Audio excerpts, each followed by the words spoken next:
안녕하십니까. 월요일 아침 여수 MBC 뉴스투데이입니다. 최근 지방자치가 확대하면서 읍면동에 있는 주민자치위원회가 보다 큰 권한을 행사할 수 있는 주민자치회로 전환되고 있습니다. 그런데 광양시에서는 관련 조례안이 부결돼 주민자치회 도입에 난항을 겪고 있습니다. 문형철 기자입니다. 여수의 한 주민자치센터에 마련된 사무실. 기존에는 주민자치위원회가 있었지만 올해 1월부터 주민자치회로 전환됐습니다. 읍면동 자문기구 성격에 그쳤던 주민자치위원회와는 달리 주민자치회는 마을에 필요한 사업을 직접 발굴하고 예산 편성에도 참여할 수 있는 주민 대표 기구입니다. 마을 총회를 걸쳐서 어떤 사업을 이래서 할 것인가 해서 결정이 되면 그 사업비를 우리가 시에다가 올려서 그 이제 의회에 가서 결정이 되면 저희들이 그 사업을 하는 거죠. 지방자치가 확대되면서 주민자치회를 도입하는 것도 거스를 수 없는 흐름이 됐습니다. 순천시는 지난 2021년부터 모든 읍면동에서 시행하고 있고 여수와 목포 등에서도 이미 시범 운영이 진행 중입니다. 하지만 광양시는 주민자치회 도입을 미루다 최근 시의회에 관련 조례안을 제출했는데 이마저도 상임위원회에서 부결됐습니다. 시의회 및 읍면동 주민과의 사전 소통이 부족하였고 우수 주민자치의 벤치마킹 등 충분한 검토가 요구됨에 따라 본회의에 부의하지 않기로. 이에 대해 주민자치연합회는 풀뿌리 민주주의의 근간인 의회가 책임을 져버린 것이라고 비판했습니다. 그러나 시의회는 충분한 준비 없이 급하게 추진됐다며 제도적 보완과 면밀한 검토가 필요하다는 입장을 분명히 하고 있습니다. 감사를 한 명을 두게 돼 있습니다. 그런데 모든 조직을 보면 감사는 보통 2명을 두거든요. 이 부분도 저는 2명이 돼야 된다 보고. 전용 사무실 주게 돼 있어요. 다른 것도 예산 보조금도 줄 수 있어요. 돈이 얼마가 더 들어가는지 이런 것도 좀 따져봐야 된다. 안 그래도 늦은 주민자치회 도입이 더욱 지연되는 것을 두고 책임 공방이 일고 있는 가운데 광양시는 토론회 등 의견 수렴 절차를 거친 뒤 조례 제정을 다시 추진하겠다고 밝혔습니다. MBC 뉴스 문형철입니다. 전국에서 수상한 국제우편물 신고가 잇따르는 가운데 전남에서도 주말 사이 관련 신고가 잇따랐습니다. 어제까지 목포와 해남 등 전남 지역에 접수된 수상한 국제우편물 신고는 모두 58건으로 이 가운데 19건은 정밀 감식이 진행 중이고 나머지 39건은 오인 신고인 것으로 확인됐습니다. 전남경찰청은 현재까지 테러 용의점은 없지만 정체모를 해외 우편물을 받았을 경우 개봉하거나 냄새를 맡지 말고 즉시 112나 119에 신고해달라고 당부했습니다. 산업단지 인근에 사는 주민 중 체내 중금속 농도가 높은 주민들에 대한 건강검진이 실시됩니다. 국립환경과학원은 오늘 6개 환경보건센터와 업무협약을 맺고 건강영양조사 대상 지역 주민을 위한 지원 사업을 추진한다고 밝혔습니다.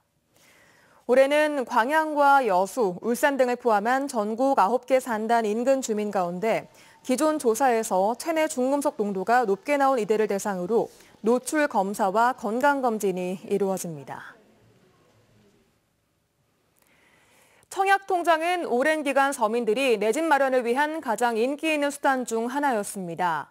하지만 부동산 경기 침체와 고금리 여파로 청약통장의 인기가 시들해지고 있습니다. 반면 경매시장은 아파트 낙찰가율이 80%를 넘어서는 등 완연한 회복 조짐을 보이고 있습니다. 한신구 기자의 보도입니다. 예전에 서민들이 내 집 마련의 필수품으로 여겼던 청약통장. 그렇지만 부동산 경기 침체와 고금리 여파 등으로 해지가 늘고 있습니다. 광주 전남의 청약통장 가입자는 지난 5월 말 현재 79만여 명. 지난해 9월 82만 1,700여 명으로 역대 최고로 정점을 찍었는데 8개월 만에 3만 1,000여 명이 줄어들었습니다. 미분양 물량 증가 등으로 아파트 거래 가격이 떨어지고 있는 데다가 평당 분양가가 2천만 원을 넘어서 3천만 원을 웃도는 아파트까지 생기면서 시세 차익을 거두기 어렵기 때문입니다. 청약통장 유지 조건이 완화된 데다가 청약통장 예치금 금리가 2.1%에 불과해서 4%를 웃도는 예적금 금리보다 상대적으로 낮은 것도 요인으로 풀이됩니다.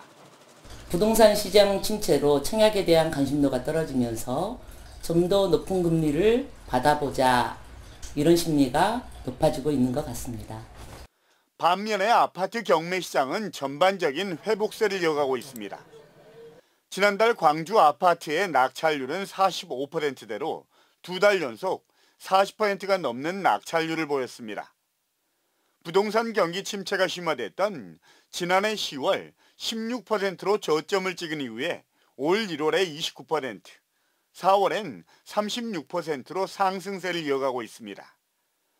올 초 70% 초반에 그쳤던 낙찰가율 역시 지난달에는 80% 선에 육박해서 유찰 없이 낙찰되는 물건이 많아졌다는 반증을 뒷받침하고 있습니다.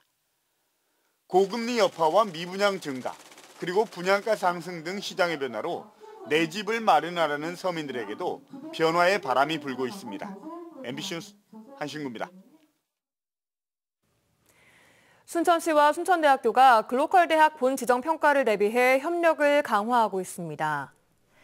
최근 양측은 실무협의회를 개최하고 지역 특화 사업 등 부서별로 대학 관련 사업에 대한 현안을 공유한 뒤 의견을 주고받았습니다. 순천대는 순천시와 본 지정 평가를 위한 실행 계획서를 작성하는 데 협력하고 오는 9월 공청회 개최, 10월에는 최종 혁신 기획서를 교육부에 제출할 계획입니다. 순천시가 유네스코 생물권 보전 지역 지정 5주년을 맞아 기념행사를 개최합니다. 이번 행사는 오는 25일 순천만 국가정원 국제습지센터에서 열리며 생물권 보전 지역의 가치와 미래를 주제로 기념식과 전문가 강연이 열립니다. 또 어린이가 참여한 그림 그리기 대회 시상식과 전시 작품도 함께 준비됐습니다. 순천시는 전 지역이 지난 2018년 해당 지역으로 지정됐으며 생태계 보전과 지속 가능한 발전을 위한 다양한 유네스코 프로그램이 적용되고 있습니다. 전남 민주시민 토론학교 학생들이 국외 탐방 두 번째 도시인 독일 베를린에 도착했습니다. 학생들은 현지 교육시설을 방문해 문화를 교류하는 등 바쁜 일정을 보내고 있습니다. 박종호 기자가 취재했습니다. 독일의 9년제 국립중고등학교인 카놀리움 김나지움. 독일 학생들이 전남 민주시민 토론학교 학생들을 반갑게 맞아줍니다. 독일 학생들은 신아리랑을 피아노 등으로 공연했고 한국 학생들도 준비한 공연으로 화답했습니다. 환경도 언어도 다르지만 서로에 대한 관심이 큰 듯 서먹함도 있고 금세 친해졌습니다. 학교 생활의 만족도가 높은 것 같아서 저희 나라의 교육의 방향도 생각해보는 기회를 가지게 되었습니다. 카놀리움 김나지움 인근에 있는 노도 밤나무숲. 카놀리움 김나지움과 환경보호단체가 탄소중립 실천을 위해 나무를 가꾸고 숲을 보존하고 있는 장소입니다. 나무가 가지고 있는 탄소를 측정해 기록하고 동물들이 살아갈 환경을 제공하고 있습니다. 우리나라도 독일처럼 이렇게 자발적으로 환경을 위해 힘쓰고 교육하는 일이 많아졌으면 좋겠다고 생각했습니다. 학생들은 베를린 공대 등 현지 유학생들을 만나 교육 과정은 물론 유학 생활에 대한 궁금증도 풀었습니다.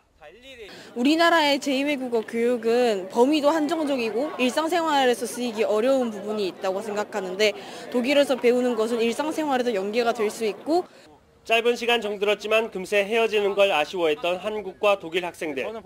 기후위기에 대응하기 위한 교육 정책과 독일의 다양한 교육 과정을 살펴본 학생들의 시야와 지식은 한층 더 성장했습니다. MBC 뉴스 박종호입니다. 어린이집에서 보육교사가 아동학대 범죄를 저지를 경우 어린이집 원장에게도 책임이 있다는 법원 판단이 나왔습니다.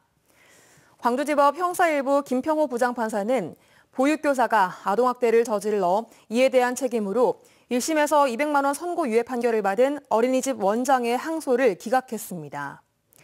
김 부장판사는 보육교사의 신체적 학대 행위가 32회에 걸쳐 반복됐고 CCTV로도 이를 쉽게 확인할 수 있는 정황으로 미루어 주의와 감독을 게을리한 것이 인정된다고 판시했습니다.